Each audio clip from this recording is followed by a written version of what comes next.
Sto eliminando tutto, sto mandando i video soltanto a chi li devo mandare, poi li elimino. Colui che ha ripreso tutta la violenza sessuale sulla ragazza 19enne di Palermo parlava così con un amico. Una frase che porterebbe gli inquirenti a pensare che gli indagati abbiano girato le immagini del terribile stupro con il primario scopo di condividere tutto e poi vantarsi. Video che adesso sono in mano agli inquirenti. Il leader del gruppo è proprio colui che ha ripreso tutta la violenza con il suo cellulare. Passano i giorni, ma emergono sempre più particolari sullo stupro di gruppo di Palermo, appunto il branco, ragazzi che però adesso implorano i giudici di scarcerarli perché hanno paura del carcere, piangono, si disperano, inventano di non aver mai fatto nulla. Nel branco di Palermo il profilo è quasi uguale per tutti: apparire sui social, tatuaggi, vestiti griffati, occhiali di ultima moda e poi quella continua ricerca di apparire tra dirette su TikTok e video di ogni genere. Abbiamo chiesto a un noto psichiatra siciliano se quello che è stato fatto alla povera ragazza 19enne deriva anche da quello che si apprende sul web. La rete è, soprattutto in questo momento, una sorta di amplificatore di odio. L'odio è anche questo una pulsione e purtroppo non è contenuta dal sentimento, è un agito. E l'odio passa dalla possibilità che ognuno di noi canalizza gli aspetti non risolti all'interno di questo sentimento, tra virgolette. Per cui c'è una mancanza di contenimento, la mancanza delle istituzioni, la mancanza delle famiglie. Bisogna far sì che questi giovani possano recuperare gli aspetti più positivi e più, se mi fate passare il termine, anche spirituali, perché oggi c'è una desacralizzazione totale. Intanto nella zona della Vucciria, da dove si è mosso il branco, come era già stato annunciato ieri nel corso del Comitato per l'Ordine e la Sicurezza in prefettura, ci sono stati controlli a tappeto da parte delle forze dell'ordine, sequestrato anche un pub che era privo di autorizzazione, identificate persone e sono state elevate multe a diverse attività commerciali. È uno sfogo rabbioso quello che la vittima dello stupro di gruppo di Palermo consegna ai suoi social. Con coraggio e senza giri di parole posta 2 storie su Instagram in cui scrive: «Avete rotto, smettete di dire che me la sono cercata per i miei video e per come mi vesto». Ve lo dico usando un francesismo: mi avete rotto la pazienza, con cose del tipo: «Ah, ma fai video su TikTok con delle canzoni oscene, è normale che poi le succede questo». Ma certo, è per come si veste. «Me ne dovrei fregare», scrive la 19enne, ma non lo dico per me. Dico che se andate a scrivere cose del genere ad altre ragazze che fanno post come i miei e alle quali succedono le cose che sono successe a me, queste si potrebbero ammazzare. Sapete cosa significa suicidio? Io rimango me stessa e manco se mi pagate cambio, altrimenti avrei già tolto i video su TikTok quando la notizia è uscita, perché sapevo che qualcuno avrebbe fatto lo scaltro. Io non cambio, perciò chiudetevi la boccuccia.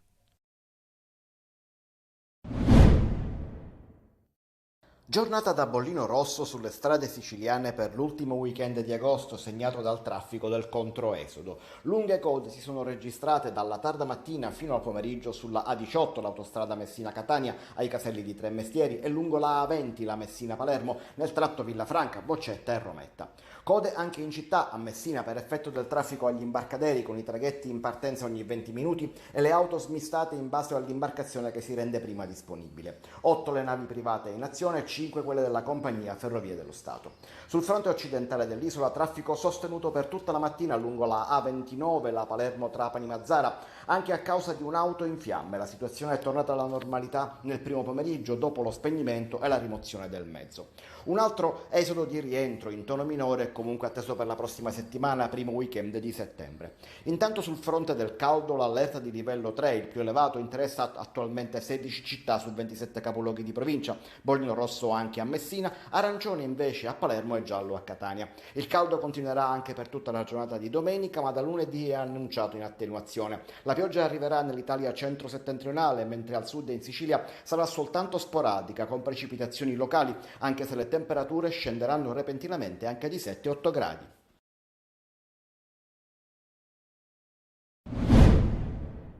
Mi Mi sono ritrovata abbandonata anche dallo Stato italiano, in quanto ritenuta occupabile in una città che non offre praticamente quasi lavoro, se non irregolare o in nero. Luana ha 30 anni, vive da sola da 11, non ha il supporto della famiglia e ha spesso lavorato in nero o con contratti lavorativi indecenti. Come lei, quasi 9.000 siciliani hanno ricevuto ad agosto l'SMS da parte dell'INPS di fine reddito di cittadinanza. Luana è una giovane occupabile, ma non sa se dal 1° settembre, tra 5 giorni, riuscirà ad accedere al nuovo sussidio da 350 euro, supporto per la formazione e il lavoro, che però è subordinato alla partecipazione ad un corso di formazione. Senza corso niente supporto. Ieri, in piazza, per l'ennesima protesta, ha raccontato ai nostri microfoni come il sistema dei centri per l'impiego fino ad ora non abbia funzionato. Il centro per l'impiego non mi ha completamente calcolata in questi anni, sono stata convocata soltanto una volta e sono stata io a presentarmi al centro per l'impiego altre volte. Molte agenzie non mi rispondono perché magari invio un curriculum ma non ottengo risposta, forse perché non inerente alle figure che loro ricercano, e non iniziate a dire non vogliamo lavorare. Io ho sempre lavorato in nero, la verità, non c'è niente di male a dirlo, questo è quello che ci offre l'umanità e questo ci prendiamo. Ho lavorato anche con un contratto misero che in realtà non era regolare neanche quello, perché da un part time in realtà facevo doppio turno da 10 ore e mezzo, quindi comunque alla fine facciamoci un giro qua nelle città, qua a Catania, anche al centro storico, nei negozi, e chiediamo che tipologia di contratto hanno tutti i dipendenti. La Sicilia è la regione in cui sono arrivati più SMS in tutta Italia, sono 8.900,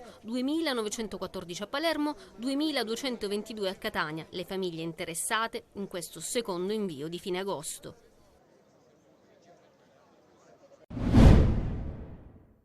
Da quartier generale dello Spaccio a simbolo di riscatto e legalità, la Torre Leone di Librino, meglio conosciuta come ex Palazzo di Cemento, a distanza di 2 anni dalla consegna, ecco come si presenta. Infiltrazioni, fognature che scoppiano, infrastrutture incomplete, ascensori che non funzionano.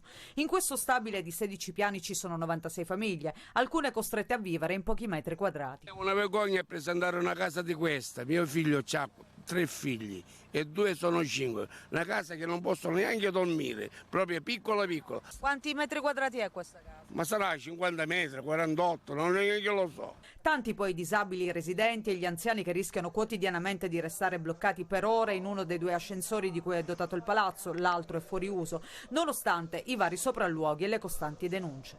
Questo è uno degli ascensori che si blocca. Si blocca facilmente, quasi tutti i giorni è proprio della porta, non chiude la porta. Al piano terra, in questi locali, dovevano sorgere delle botteghe. Tutto invece è rimasto in uno stato di degrado e abbandono. Ancora si vedono i resti di un drammatico passato, quando questo palazzo era un luogo di spaccio e pieno di nascondigli. Tutt'attorno poi siamo circondati da rifiuti di ogni genere. All'ingresso c'è una discarica a cielo aperto dove non mancano materassi e frigoriferi. Abbiamo chiesto che venga convocato urgentemente un tavolo tecnico alla presenza di alcuni assegnatari proprio per discutere sui vari problemi che affliggono la palazzina. Nei giorni scorsi il sindaco trantino ha effettuato un sopralluogo. Salvato dalla manovra di Heimlich mentre rischiava di morire soffocato da un boccone di carne rimasto incastrato nelle vie aeree. È successo a Giuseppe, giovane animatore che qualche sera fa stava cenando in un bar-ristorante sulla SS 115 che da Gela Porta a Licata. Giuseppe e la fidanzata si stavano concedendo una cena rilassante ad 1 settimana dal loro matrimonio, quando, dopo aver ingoiato un boccone di carne, il giovane ha iniziato a strozzarsi. Istintivamente il ragazzo ha deciso di alzarsi dalla sedia e fare qualche passo, ma non è riuscito a liberare le sue vie respiratorie, neanche con l'ausilio di un cameriere che ha tentato di colpirlo ripetutamente sulla schiena. Attimi di paura che Giuseppe racconta così. In pochi secondi stava per finire tutto perché ero totalmente soffocato. Cercavo di darmi aiuto ma non riuscivo a liberarmi, non riuscivo a mandarlo giù e manco a farlo risalire. Poi ho cercato aiuto dentro, i ragazzi, lo staff del bar pisano mi hanno subito assistito. Fondamentale l'intervento tempestivo di Priscilla, barista con alle spalle una solida formazione nel campo sanitario, che si è accorta del pericolo e gli ha subito praticato la manovra di disostruzione. È una manovra che comunque dovremmo saper fare tutti, o comunque non solo questa, ma anche altre manovre di salvataggio. Dopo 1 minuto e mezzo circa che ha buttato via il boccone. Ci siamo liberati completamente, sia lui che io, ed è stato veramente, grazie a Dio, perché è stato un miracolo del Signore. Non appena Giuseppe ha ripreso il colorito, i due si sono stretti in un lungo abbraccio. Se sabato lui e la fidanzata saranno sull'altare a pronunciare il loro sì, è soprattutto merito di Priscilla.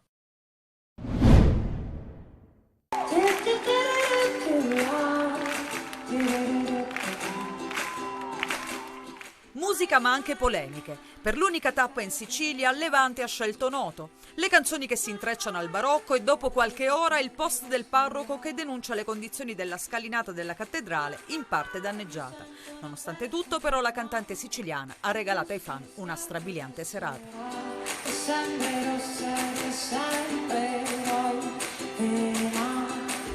Fu proprio questo, Alfonso, il suo primo singolo uscito nel 2013. Quest'anno Levante celebra i 10 anni di carriera e lo sta facendo con la sua band in giro per l'Italia. Opera Futura è il titolo della tournée, lo stesso dell'ultimo album pubblicato dopo il Festival di Sanremo 2023 dove ha partecipato con Vivo.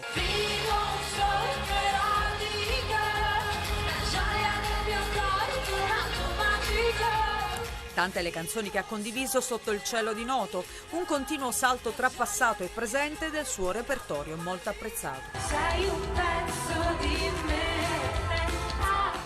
Naturalmente non poteva mancare la hit del momento che ascoltiamo spesso in radio.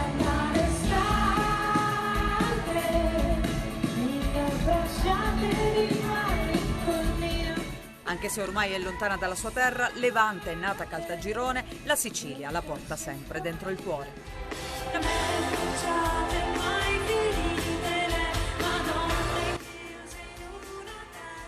La prossima tappa del tour sarà a Verona il 27 settembre, una grande serata evento, un'altra occasione per vederla cantare dal vivo, ma per i concerti a Noto la Chiesa chiede di cambiare location.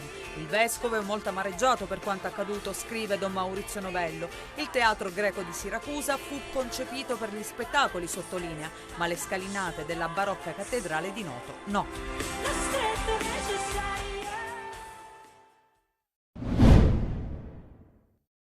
Abbonamenti, esordio stagionale e mercato sono i tre fronti su cui si muove il Catania. L'entusiasmo del popolo rossazzurro per una campagna acquisti da categoria superiore e anche di prospettiva è certificato dai numeri. In 4 giorni sottoscritte 11.514 tessere, dato superiore alle 11.427 totali dello scorso campionato.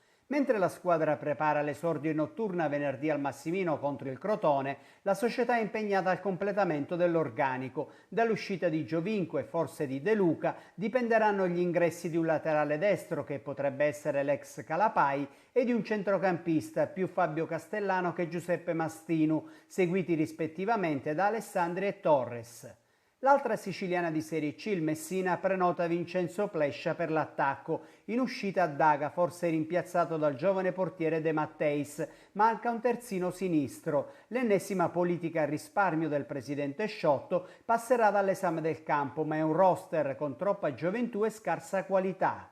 Giornata di riposo in Serie B per il Palermo, che da calendario avrebbe dovuto affrontare la Reggina o il Brescia. Martedì prossimo appuntamento serale nel turno infrasettimanale a Reggio Emilia. Aspettando l'annuncio ufficiale degli arrivi di Di Francesco ed Henderson, la società rosanero, dopo aver ceduto Saric all'Antalyaspor, darà Damiani alla Juve Under 23.